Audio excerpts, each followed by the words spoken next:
ఎన్నో సంవత్సరాలు నన్ను దాటిపోచున్నవి, నా ఆశలు నా కలలనే వెంబడించుచుంటిని.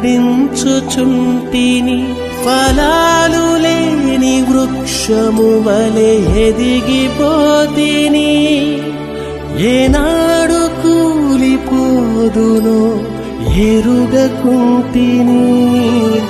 నా మరణ రోదన ఆలకించుమో ప్రభు, మరల నన్ను నూతనముగా చిగురు వేయని.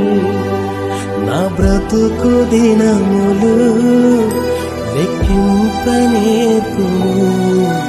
దేవాయి భువిని వేడు గడియ నాకు చూపుము.